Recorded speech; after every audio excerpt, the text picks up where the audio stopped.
Hi everyone, and welcome back to Genealogy and Decoding Your Y-DNA, a series about how Y-DNA testing can help us explore our paternal lines. My name is Jeremy Lehman, and I am a genealogist who loves incorporating DNA into family history research. In this video, we'll be talking about some of my favorite discoveries I have made using YDNA. YDNA testing provides a unique lens to understand the ancient past. Let's start with some of the discoveries I have made that connect me to world history, stretching back thousands of years. I have loved learning about my own YDNA lineage. After all, it's where my interest in YDNA began. When I took a Big Y test, I learned that I belong to the haplogroup GBY764, which is a significant Ashkenazi Jewish lineage, with DNA matches from the past 1,200 years all across Europe.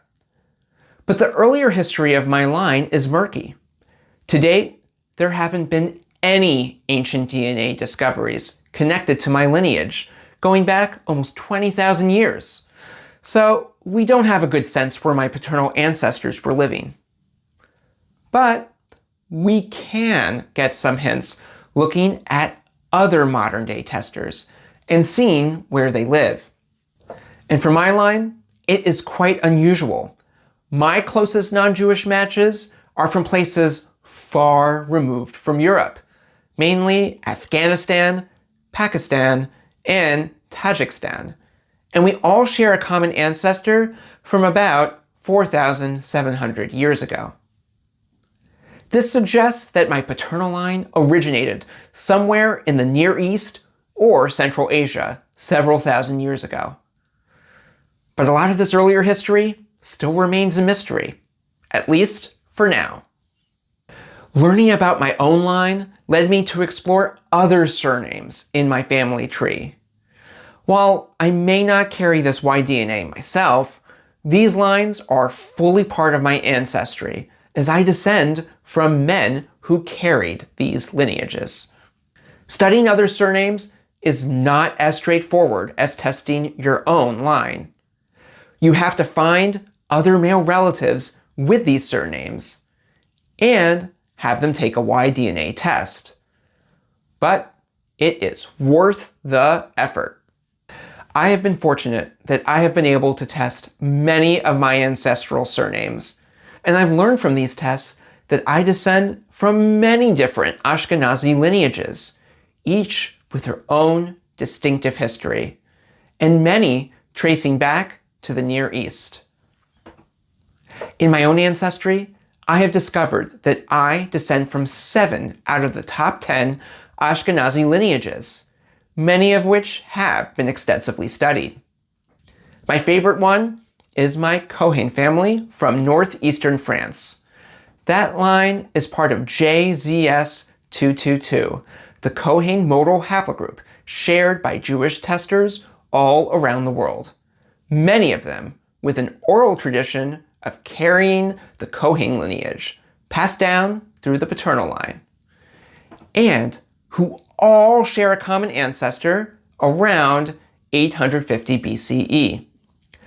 This is a lineage that flourished in ancient Israel 2,500 years ago, and likely played a major role during the Second Temple era between 500 BCE and 70 CE. It is really special having a personal connection to this Jewish history. Interestingly, it was another Cohen tester that led to an entirely different discovery. My sister-in-law's Cohen family was found to be part of RZ2103, which is a subclad of R1b. We happen to know a lot about RZ2103 because it was the dominant ancient DNA found in the Yamnaya, pastoralists who with their horses left the Pontic steppe over 5,000 years ago and transformed the population of Europe. The Yamnaya are considered the ancestors of all Indo-European languages, and their entrance into Europe is connected to the demise of the Neolithic lineages that preceded them. And so, for my sister-in-law, she now knows that she is a direct descendant of the Yamnaya people, a group that is so important in ancient prehistory.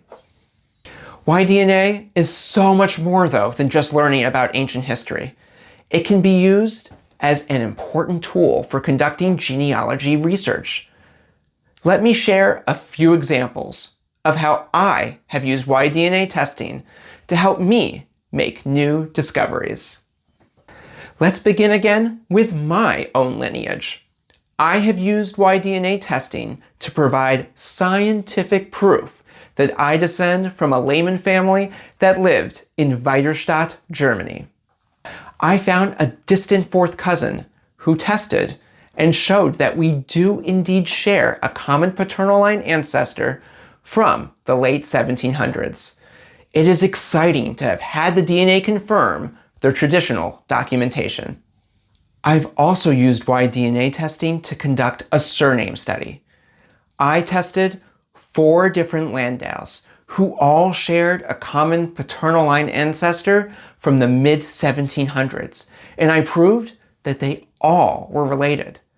The testing also led to the discovery of a specific mutation called RFTB41429 that can be tied to the birth of a specific Landau ancestor named Rabbi Dov Berish Landau, born in the late 1700s.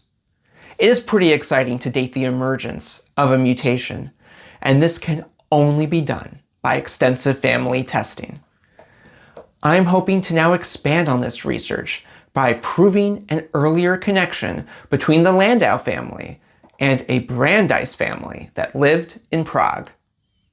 Perhaps my favorite way to use YDNA testing has been to test hypotheses that would otherwise be too difficult using traditional genealogy. My Reuben family is a perfect example of this. I had traced my Reuben family back to an ancestor named Jacob Reuben, who was born in a small town in southern Poland in the late 1700s. I was able to find a grave in that town that I thought was Jacob Reuben's. But there was only one problem. The grave only contained his first name, Jacob, and the name of his father, Joshua. No Reuben surname was mentioned. The grave did mention that the father Joshua was a rabbi of another town. And there was in fact a Joshua Reuben who was a known rabbi of that town. This Reuben family was a well-known rabbinic family and could trace back their ancestry to the mid-1600s. I was determined to test whether there could be any ties to this rabbinic Reuben family based off of the grave that I had found. And so, using a YDNA test of a Reuben family relative and a tester from this other Reuben family, I was able to prove that they were the same family, as the two testers shared the haplogroup EFT49117. This meant that the grave photo that I found was in fact quite likely to have been the grave of my ancestor, Jacob Reuben.